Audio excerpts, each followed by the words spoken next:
Assalamualaikum warahmatullahi wabarakatuh. Rizik Syihab nantang perang ke Deddy Mulyadi. Dia ngajak perang Kang Deddy Mulyadi. Dan dia ngajak Kang Deddy Mulyadi gentleman. Jangan bawa-bawa rakyat. Lah, dia ngajak gentleman, jangan bawa-bawa rakyat. Nah, Rizik Syihab ini apa? Dia bawa-bawa umat Islam. Coba, apa kata dia? Umat Islam siap perang, siap duel. Rizik Syihab, ngapa ente bawa-bawa umat Islam? Ya ente yang lebih parah sebetulnya. Ente yang lebih parah. Ente nggak gentleman. Ente selalu mengatasnamakan Islam. Bahkan lebih nggak gentleman lagi. Ente ngaku-ngaku imam besar umat Islam. Lu umat Islam yang mana yang ngangkat ente sebagai imam besar? Mestinya umat Islam mesti tersinggung ini dengan kelakuan Rizik Syihab ini, yang kemudian disebut imam besar umat Islam. Siapa yang kemudian mengangkat ente? Jadi kita mesti waspada juga ini. Ingat Nabi Sallallahu Alaihi Wasallam telah bersabda, Innama akhafu ala ummati. Sesungguhnya benar-benar semata-mata aku sangat mengkhawatirkan, kata Nabi, menimpa di tengah-tengah umatku ini al-a'immatal mudillin, munculnya imam-imam yang menyesatkan. Ini jangan-jangan ini masuk dalam konteks ini loh. Karena ini kan pengakuan sepihak sebagai imam besar umat Islam. Padahal ngaku sebagai imamatul uzmah atau imamul a'zam, imam besar itu kan tidak sembarangan ngaku. Ini kan harus diangkat oleh umat Islam sedunia internasional. Ini lantas kemudian enak saja diangkat dari kalangan sendiri misalnya, dan ngaku-ngaku sebagai imam besar umat Islam. Ini kenapa nggak lebih parah lagi? Ini lebih berbahaya. Ini yang saya sebut dengan orang mengeksploitasi ajaran Islam demi kepentingan kelompoknya. Mereka gunakan pengakuan sebagai anak cucu Nabi. Mereka menggunakan jubah-jubah keagamaan, pakai imamah, menyerupai imamah Nabi. Mereka komis atau gamis panjang, seolah-olah mereka representatif sebagai orang yang mewakili Nabi. Apalagi dengan pengakuan sebagai anak cucu Nabi. Ini yang disebutkan oleh Nabi dalam sabdanya. Abghadul ibad ilallah. Hamba Allah yang paling dimurkai, yang paling dibenci oleh Allah adalah man kana thawbuhu khairan min amali. Orang yang jubah pakaiannya lebih istimewa daripada kelakuannya. Antakuna thiyabuhu thiyabal anbiya wa amaluhu amalal jabbarin. Jubahnya jubah kenabian, tapi kelakuannya kelakuan setan. Ini sebetulnya dia menggunakan slogan-slogan keagamaan untuk memobilisir massa, agar seolah-olah apa yang dia perjuangkan ini merupakan jihad, agar seolah-olah apa yang dia perjuangkan ini betul-betul mewakili umat Islam, benar-benar representatif sebagai massa Islam. Nggak bisa begitu. Ini nggak gentle namanya. Ini yang disebut dengan memanfaatkan agama. Ini yang disebut dengan beragama mengikuti hawa nafsu. Kita harus hati-hati dengan ini semua. Nah, terkait dengan konteks Kang Deddy Mulyadi, hari ini mungkin para pembencinya makin sakit hati. Deddy Mulyadi menunjukkan kinerja di luar ekspektasi kita semua. Saya pikir beliau ya standar-standar sajalah, pemimpin baik dan begitu, pemimpin merakyat, low profile misalnya, populis.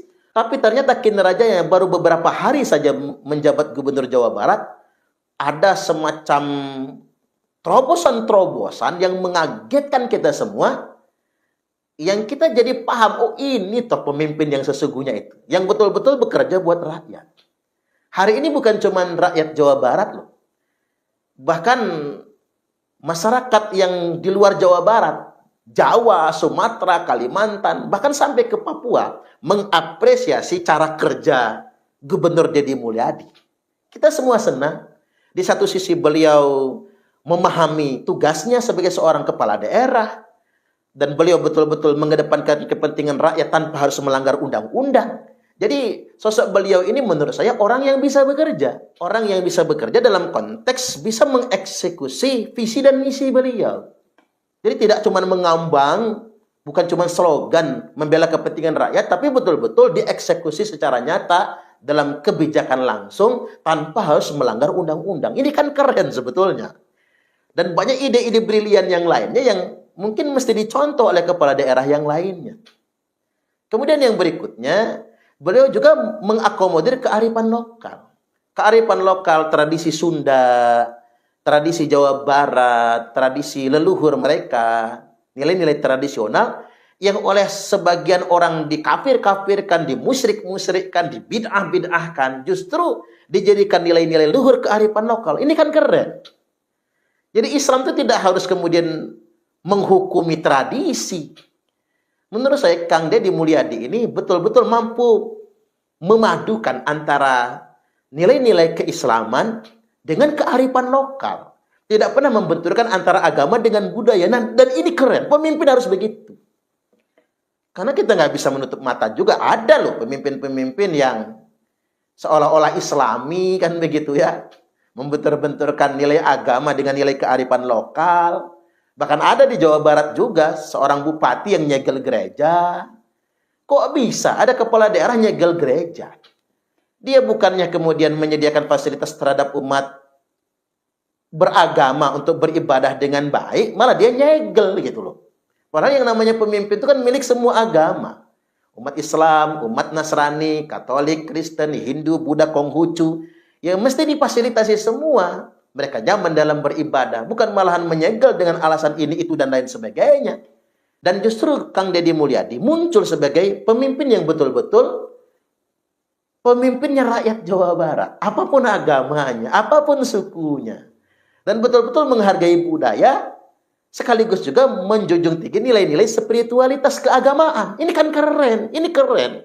Harus dicontoh yang sedemikian rupa. Lah kok kemudian Rizik Syihab dan konco-konconya kemudian jadi kepanasan. Nganggap dia sebagai musuh Islam dan lain sebagainya. Kami dari Lampung dan mungkin dari belahan Nusantara yang lain, Kang Deddy Mulyadi mendukung panjenengan. Kalau istilah orang Jawa Barat apa? Bapak Aing.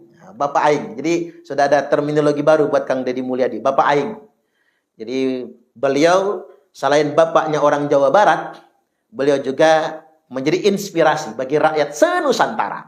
Bahwasanya masih banyak betul harapan. Masih banyak pemimpin bangsa ini yang merakyat, membela kepentingan rakyat.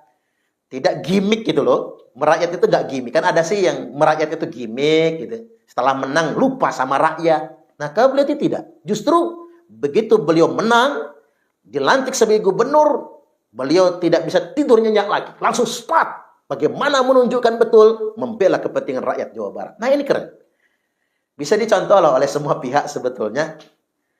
Bisa diteladani yang sedemikian rupa. Ya memang begitulah pemimpin. Sebagai pelayan masyarakat. Bukan minta dilayani. Tapi betul-betul melayani masyarakat.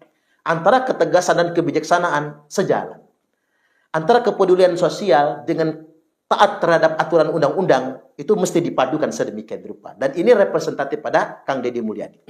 Itulah mengapa 7 golongan manusia yang akan mendapatkan naungan dari Allah. Sab'atun yudhilluhumullahu fi dhillihi yauma la dhilla illa dhilluh. 7 golongan manusia yang akan mendapatkan teduhan, naungan dari Allah. Pada hari tidak ada lagi naungan kecuali cuma naungan Allah, yakni di akhirat, di hari kiamat nanti. Yang nomor 1 itu adalah imamun adil, pemimpin yang adil.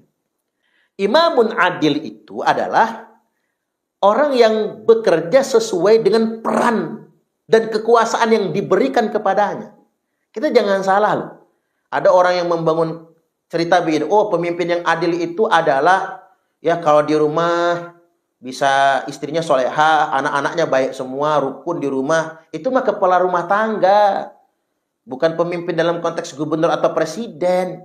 Oh, pemimpin yang adil itu, imam yang adil itu adalah yang rajin baca Quran, bacaannya bagus, bisa ngimamin sholat. Itu mah imam sholat. Pemimpin yang adil dalam konteks ini adalah pemimpin yang menjalankan amanah dengan baik. Sebagai pelayan masyarakat. Dia tetap taat rambu-rambu, undang-undang, aturan yang berlaku. Kemudian sejalan dengan itu, dia betul-betul berjuang untuk mensejahterakan rakyat. Nah, mudah-mudahan para pemimpin di Indonesia masuk dalam golongan yang pertama ini, yang mendapatkan naungan dari Allah, yakni pemimpin yang adil. Kita hari ini kan lelah.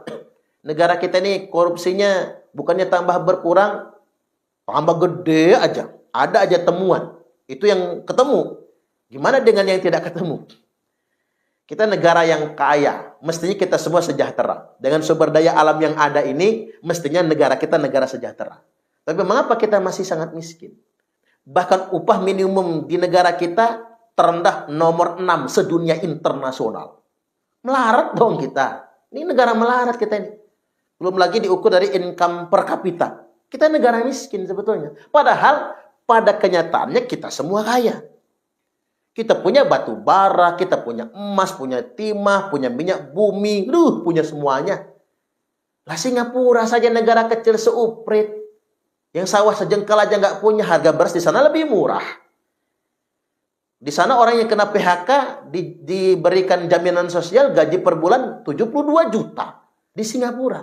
Oke lah dia negara kecil, tapi kan dia tidak punya sumber daya alam sekaya Indonesia. Lah mengapa Indonesia susah sejahtera? Ya karena beginilah kita.